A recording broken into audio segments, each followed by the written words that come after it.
Dejando huellas. Pensamiento crítico latinoamericano. Entrevistas a personajes de la comunicación.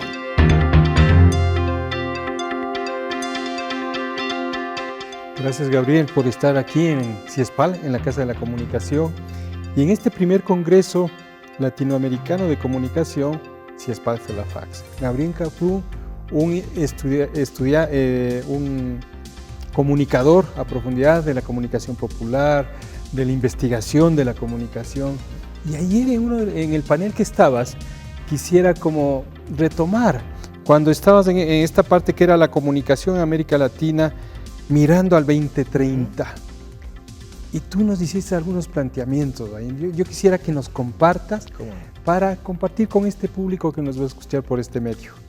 Yo lo que decía ayer, Raúl, es que están faltando 6 años para 2030 y que entonces podíamos imaginar un desafío por cada uno de esos años, 6 desafíos en total. Y el primero de esos desafíos es comprender la comunicación en sus 3 dimensiones hoy. Desde ya hace un tiempo que la comunicación, para los que estudiamos estas cosas, está en los medios, pero también está en las redes digitales, que no son iguales que los medios, tienen características dinámicas propias, diferentes, dinámicas propias, entre otras las posibilidades de viralización, interacción, que no existían muy poco en el caso de la radio y la televisión, por ejemplo, medios más unidireccionales. Pero también, junto con eso, siempre estuvo y sigue estando, y a veces olvidamos, la comunicación interpersonal, cara a cara, la de los cuerpos. Que sigue ahí. Que sigue estando ahí, y hay una fuerte interacción, idas y vueltas entre esos 3 niveles, y todos vivimos de un modo en esos 3. Aunque no estemos nunca en la radio y la televisión, consumimos, aunque lo consumamos a través de las redes, ¿sí? Pero las redes como tal tienen esas otras características. Y estamos en la calle, estamos en la familia, estamos en la escuela, estamos en muchos espacios. Ese es un primer desafío porque implica comprender cosas que a veces las vemos muy por separado y no en su interacción. Digamos, entonces lo que estás planteando es que no entremos en esa dicotomía o tricotomía, sería en este caso, de temas aislados, sino que es la comunicación de la persona, que se mueve en todos estos niveles. Exacto. No pensar, por ejemplo, que las redes son todo, como a veces se piensa en las campañas políticas, ¿no? Que hoy se han desplazado de los medios a las redes, y está bien, pero también es cierto que circula en las familias, en los amigos, en los grupos interpersonales, muchas cosas, y todo eso juega uno con lo otro. Entonces esa mirada más integral. Al 2030, y actuar, ¿no? No solo entenderlo, sino saber actuar. Saber actuar sobre en ello esos mundos. Integralmente. Somos seres integrales y nuestra comunicación es en todos esos sentidos. Exacto. No mirarle. Y eso es verdad, porque a veces segmentamos demasiado, ¿no? Y en la investigación y el análisis al 2030, no segmentar demasiado. Exacto. Un segundo desafío tiene que ver justamente con cómo formamos a nuestros estudiantes en las carreras de comunicación. Una formación que a veces está muy divorciada del mundo del trabajo. Parece que estaba muy bien formar cabezas críticas, pero los estudiantes dicen, bueno, pero yo voy a trabajar con esa cabeza crítica. El mercado no le gusta mucho la criticidad, no quiere cabezas críticas. ¿Y qué hacemos con eso? Es una tensión difícil. No debemos renunciar a la criticidad, pero también entender lo que está pasando en el mundo, en los mundos del trabajo, desde las universidades, por ejemplo. No se trata de correr detrás del mercado, pero tampoco de despreciar al mercado por completo. Y por otro lado, la investigación. A veces la investigación es un carril solo de los académicos que se vincula poco con los mundos concretos de los estudiantes. Son como cosas como un hecho aislado a veces. Integrar mucho más ese mundo de la vida, del trabajo en comunicación, la formación con la investigación, me parece que es una de las claves también. Entonces, esta mirada, como dices, formación, investigación y tema laboral, no pueden estar separados. Exacto. No puedo solo pensar en el tema laboral, tampoco solo en investigación y tampoco solo en la formación. ¿Sí? Tenemos que tener una mirada más integral. Entonces, nuevamente nos hace el planteamiento de la integralidad, que a veces hemos perdido estas miradas que el ser humano, que a la final lo que hagamos está recayendo en alguien concreto y él un ser humano. Parece súper interesante. En esa mirada integral, un tercer desafío que a mí me parece interesante hoy es cómo pensamos la interdisciplina de nuestro campo. Tenemos una disciplina propia, lo discutíamos ayer, nuestro amigo y colega Roberto Folari insistía en esta idea, ¿no? Que la comunicación tiene su propio objeto, su propio campo, pero también es cierto que se construyó con el aporte de todas las ciencias humanas y sociales, de la sociología, de la psicología, de la filosofía. Ahora, hoy quizás hay una demanda muy fuerte por integrar y articular las miradas con las tecnologías, pero no solo como algo instrumental, eso que a veces nos molesta a los comunicadores que nos den una tarea instrumental, solo dale forma bonita al mensaje que ya hemos pensado otros, ¿no? Pero también a veces hacemos lo mismo con los ingenieros informáticos.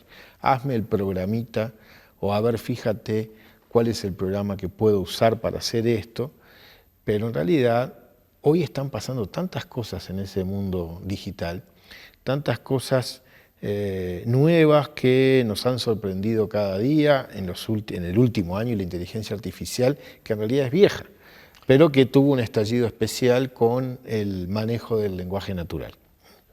Esas cosas tienen años de investigación atrás, no surgieron de la nada. No es que nació de un día a otro, ¿no? Claro.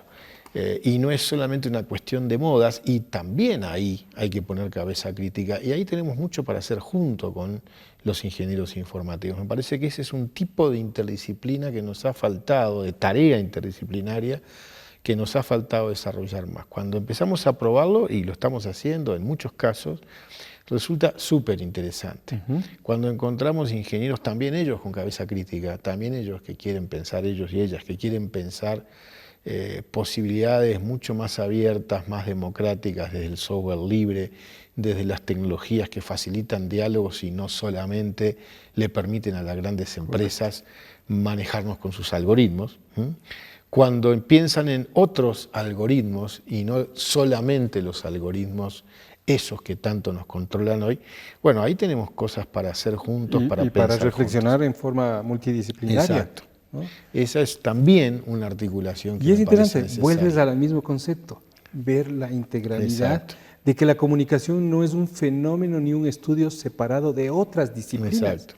Se articula permanentemente. Exacto. Y una de las disciplinas que más se articula con otras es la comunicación, exacto, por su propia condición y realidad, ¿no? Por su transversalidad. Atraviesa todos los fenómenos sociales. Exactamente. Entonces, creo que va desde recuperar metodologías, articular con otras disciplinas, exacto, vincularnos a otras temáticas y fortalecer equipos multidisciplinarios. Exacto.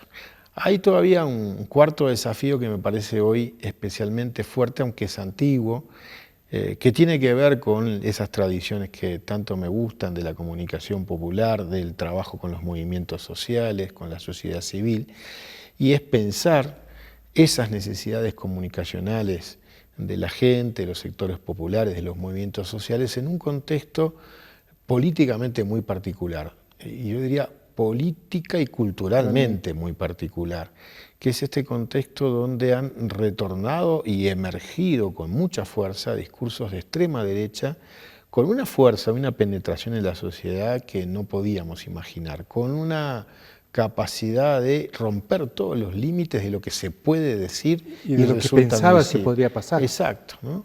Lo que estamos viendo en estos últimos pocos años en América Latina y también en otras partes, ¿no? Cuando en Italia hay un gobierno que se admite fascista, que reivindica el fascismo. Ya como un posicionamiento propio, ¿no? Cuando encontramos en Estados Unidos un Trump que ya gobernó y que puede volver a hacerlo, porque tiene una fuerza social y cultural real, hay que admitir eso. Está bien que las redes, que lo digital, que su manejo tramposo de muchos de estos recursos ha tenido que ver con estos triunfos electorales, es cierto, pero también hay que admitir que estos personajes han sabido captar algo que está en la sociedad y han sabido potenciarlo. Lo mismo pasó con Bolsonaro en Brasil, lo mismo está pasando, aunque no sabemos qué va a pasar este domingo, mañana justamente en las elecciones argentinas con Milei, ¿no? Pero más allá de los resultados específicos electorales, el solo hecho que en una Argentina como estamos viendo haya un 30-35% de gente que desde ya admite que eso se puede decir así, se puede pensar así. Bueno, me parece que hay algo que tenemos que poder entender mejor. ¿No será que la comunicación se ha distanciado de los territorios, de la Tal ciudadanía? vez, bueno, ese seguramente Sí, es uno de los problemas, porque... Y que más bien estas otras expresiones tienen capacidades Exacto, de cercanía, exacto. ¿no? Eso que antes era como un patrimonio casi exclusivo de ciertos movimientos sociales, progresistas y demás, hoy parece que tiene una fuerza enorme en estos movimientos. Y me parece que entender ese aspecto, y no solo el de las redes, y no solo el de los medios, Correcto. que también juega, claro, es volver al primer punto, ¿no? Las tres dimensiones están jugando también ahí. Entonces, entender estos fenómenos y retomar el trabajo fuerte, territorial, con los movimientos sociales, entendiendo estas nuevas realidades, me parece que es otro de los desafíos. Esta reflexión es territorio, movimiento, ciudadanía, Exacto. cómo la comunicación está ahí también, Exacto. cercana a esos procesos. Exacto. ¿No? Hay un desafío más que justamente tiene que ver con esta historia de los progresismos latinoamericanos, que en las últimas 2 décadas, diría yo, si hacemos la cuenta larga, pudo impulsar con más o menos éxito normas, regulaciones, leyes que buscaban democratizar las comunicaciones, algo tan caro, tan querido por quienes trabajamos en estos temas hace muchos años. Y ese esfuerzo democratizador, que hay que decirlo, dio resultados muy diversos, ¿no? Una cosa es lo que ha pasado aquí en Ecuador con la ley de comunicación, por ejemplo, y ustedes seguramente tienen su propia evaluación, sus claroscuros y su realidad hoy. Pero, por ejemplo, el caso de Uruguay, donde en mi país el gobierno progresista, en el final del periodo donde José Mujica era presidente, aprobó una ley de medios, ley de comunicación, que casi no se ha aplicado después, aún con gobiernos de izquierda. Hoy, con un gobierno de derecha que no le interesa, menos aún. No se va a aplicar. Pero, ¿cómo mirar hoy esos temas? Hay que simplemente reivindicar eso, volver a activarlo. Yo creo que sí, pero también hay que repensar muchas cosas. ¿Qué mismo queremos con esa ley y a dónde va? Exacto. Y una de las cosas claves que hay que pensar es el mundo digital de hoy. Muchas de estas leyes no supieron leer bien. Y estas se quedaron realidades que solo ya en los medios ya Sí. clásicos establecidos. Es cierto que es un tema difícil, es cierto que, por ejemplo, los europeos recién empezaron a regular estas cosas hace muy poco, ¿sí? Algunas de sus regulaciones recientes para el mundo digital tienen 2 o 3 años y están todavía en aplicación específica, en internalización país por país, pero me parece que es un debate absolutamente imprescindible, porque, Correcto. por ejemplo, los consumos audiovisuales hoy claramente se han desplazado en una medida enorme a las plataformas de streaming. ¿Cuánta gente ya no mira canales tradicionales de televisión y más bien consume principalmente a través de Netflix, de Amazon, etcétera, ¿no? Digamos, tú haces tu agenda, ya no te Exacto. gusta que alguien te dé tu... ¿Cómo se regulan esas cosas? O los problemas de la enorme difusión de la falsa información en Internet. ¿Se puede regular? ¿De qué manera? ¿Quién tiene el derecho de controlar? Por ejemplo, cuando Twitter, ahora llamada X, le cortó, digamos, la posibilidad de expresión al presidente Trump, todos en parte aplaudimos porque lo que estaba diciendo era barbaridades, pero también quedamos pensando, ¿es una empresa privada la que tiene el derecho de ejercer el control? ¿O las regulaciones tienen que ser estatales? ¿Y los estados qué hacen con un arma así? ¿Y cómo, además? ¿Cómo y hasta lo hacen? dónde, si es solo el Estado, es un arma, Exacto. que si no lo sabes manejar, puedes terminar en otras realidades. Entonces, la sociedad civil puede intervenir, ¿cómo? Bueno, hay debates de este tipo que son urgentes hoy, diría yo. Hay países de la región como Brasil que están en pleno debate de esto en el Congreso, en el Parlamento, tomando los modelos europeos, que son una referencia interesante, pero también pensando en la realidad local. Es, me parece, el quinto desafío que tenemos para estos próximos años. Me parece importante esto que hablas de la democratización y que esa democratización necesita parámetros de jurisprudencia, de legalidad, para poder lograrlo, ¿no? Es decir, porque la democratización implica acceso, implica tener buena información, calidad de la información. No es solo abrir canales.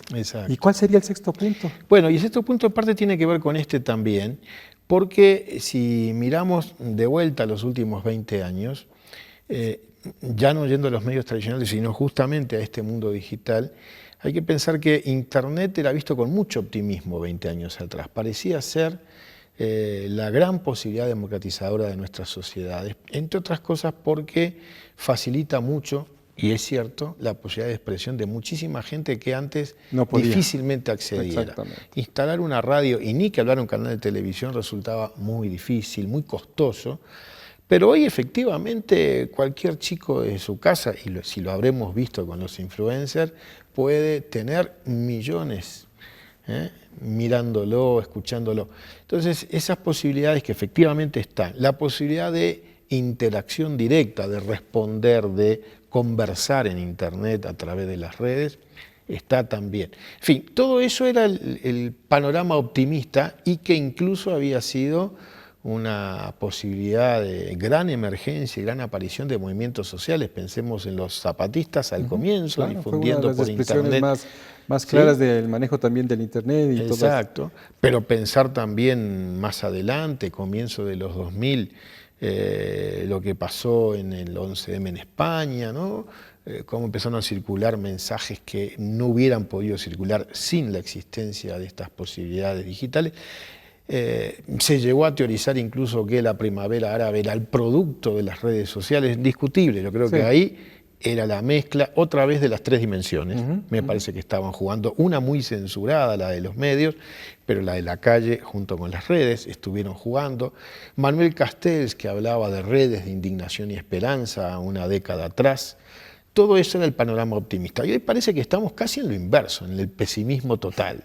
Porque Internet es el lugar de la falsa información, de la manipulación, de la conversación banal inútil, solamente del automostrarse, contarse su vida sin mayor sentido. En fin, todo lo peor puede pasar ahí, y pasa.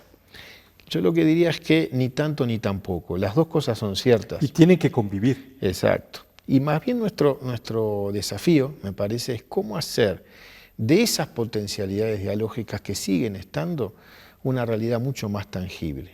Algo que efectivamente abra canales y abra posibilidades de diálogo en sociedades que a veces se polarizan a un extremo brutal. Es que creo lo que tú planteas ahí es cómo esta posibilidad de que nos abre el Internet nos abra no solo desde la mirada yo expresar, sino de construcción de diálogos. Exacto. De construcción de diálogos, que es lo que se ha perdido. Exacto. Ahí hay, por ejemplo, cosas muy interesantes que están en pleno proceso de construcción desde hace muy pocos años, pero creo que merecen nuestras apuestas. Por ejemplo, con un equipo que tenemos en Uruguay, pero en diálogo con gente de muchas partes, estamos viendo cómo herramientas digitales pueden facilitar la participación ciudadana en políticas públicas. Exactamente. Desde estados que consultan sobre una ley que va a salir y recogen la opinión de todo el mundo, a casos como el gobierno brasileño, que con una plataforma digital impulsó la preparación de su plan plurianual, como le llaman, 4 años de gobierno, los grandes objetivos y las grandes acciones de ese plan. Fue consultado. En un proceso de consulta personal, porque había reuniones, asambleas, consejos, pero también digital. Para eso usó, por ejemplo, una plataforma desarrollada inicialmente en Barcelona, por un gobierno muy interesante de esa ciudad. Uruguay la está usando ahora también. En fin, es un ejemplo nada más, pero lo que quiero decir es, las herramientas digitales pueden ser enormemente potenciadoras y ampliadoras de diálogo. Gente que no participaría en una asamblea, sí quizás lo haga allí, o enriquezca lo que ya planteó en la asamblea. Te abren nuevas oportunidades para democratizar. Seguro que hay muchos ejemplos posibles como estos. Pero a la final estos 6 puntos también no son aislados.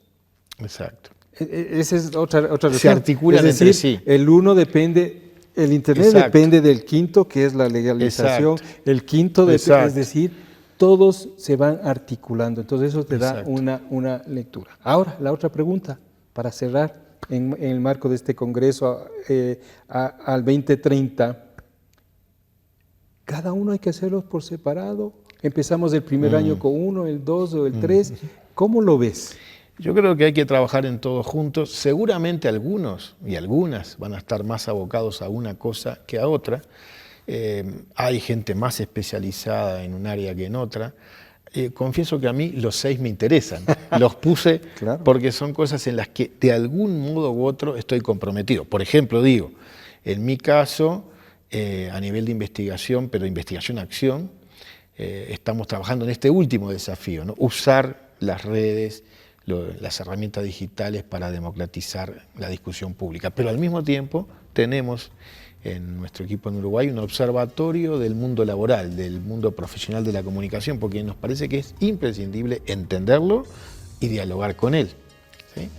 Y nunca dejo de atender los problemas de las regulaciones y las políticas, ¿sí? Y tenemos muchos diálogos. Bueno, cada uno sabe en qué cosas puede meterse más, pero me parece que, por ejemplo, y ya que estamos en este espacio con FELAFACS, las facultades, las universidades tienen que ser capaces de mirar de modo articulado una agenda así. Gabriel, te agradezco muchísimo. Nos das unas pautas interesantes, 6 años, 6 temas, una mirada más integral, pero más que nada ponernos a trabajar sobre ellos. Y al mismo tiempo, creo que eso es un norte interesante, que es un resultado también de la reflexión de este congreso, y te agradecemos mucho tu presencia aquí en CIESPAR. Gracias a ustedes. Muy amable.